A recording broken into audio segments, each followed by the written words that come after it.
Alright, well, I had to make a little modification here on the hood. If you look up in there, you can kind of see the filter. See the front of it right there. See me sticking my hand in here.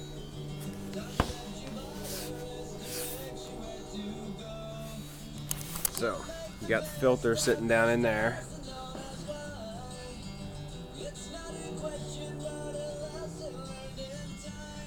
If you look right down at the hood line, you'll see the filter sticking up through the hood. So that air is going to flow in the scoop, it's going to catch and be forced down onto the filter. And first test run today seemed to be pretty good.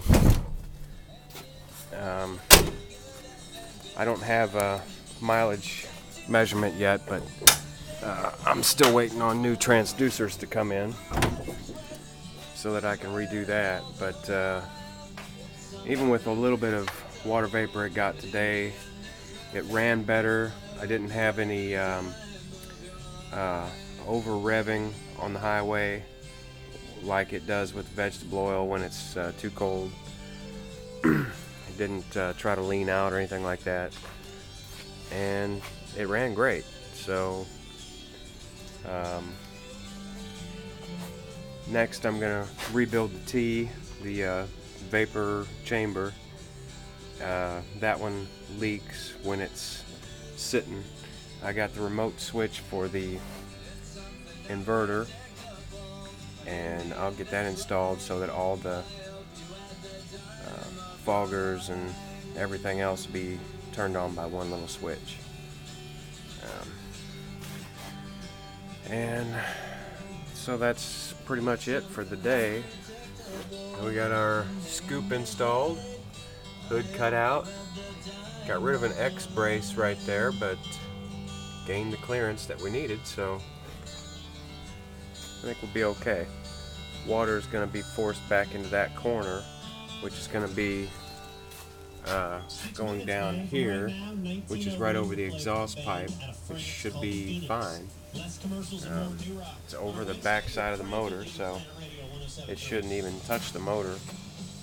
And also there's gaps in the hood scoop so that air can flow out with water in the back corners. It's tight in the center, and the corners are a little bit raised up, so the water is actually going to just kind of come out right through these corners on the back side of the scoop, and it'll run up onto the windshield wipers. And actually, I ruined my windshield today. I hope the insurance adjuster don't see this, but that grit, that is grinding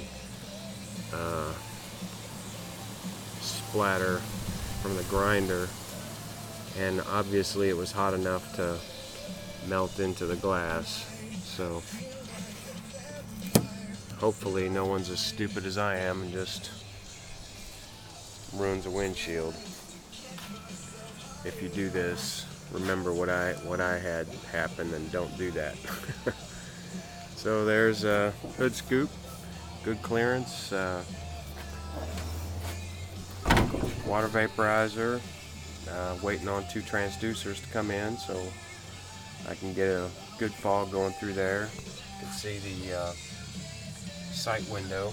Might just go ahead and turn on the foggers, and you can see the color, what it would look like at night when the foggers are on.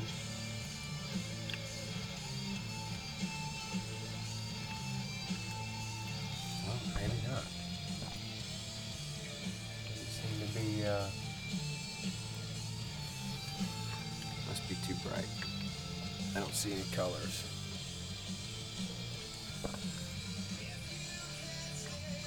Well, maybe it is, but it's too hard to see from here. There we go. Now you can see where the fog comes out looking through the sight window here. There's a grate inside there above that T, and that's where the fog's coming out. You see this changing colors. That's the LEDs on the transducers that are changing colors. So at nighttime, when I open the hood, I should see purple, red, blue, different colors, yellow, through this sight glass, illuminating the water vapor, which should be pretty cool. And I think you can see this way, but I don't know. That's the elbow going down into the engine. And I've got the adapter machine to fit over the ring on the intake, and then I'm using the expanded steel for a grate, and then through the middle of that grate I've got a bolt going down into the bolt that used to go into the air filter. So it's being squeezed down, and it holds that on there, so I can take this top arm off from the T there and the flange there. The filter on it, all one piece, pops off, and I've got two rubber clamps that are going to go on those two spots. So you just loosen up a rubber clamp and pull it off, and she should be sealed up nice and tight, and get ready to redo the vapor chamber. I got the new float in, and I need to raise the float a little bit in the next one. But other than that, should be ready for testing once I get a small test tank built and get it plumbed in for the fuel line. Back here we've got the water. See the water pump there and the tank right there. I went ahead and put a strap on the tank and ran the plumbing down underneath the truck through the bed, and the wires, same thing, through the bed down. So that pump kicks on automatically when it senses a drop in pressure. So that takes care of water supply. Now all we have to do is get the transducers working, and we're golden. So there you have it. Successful install.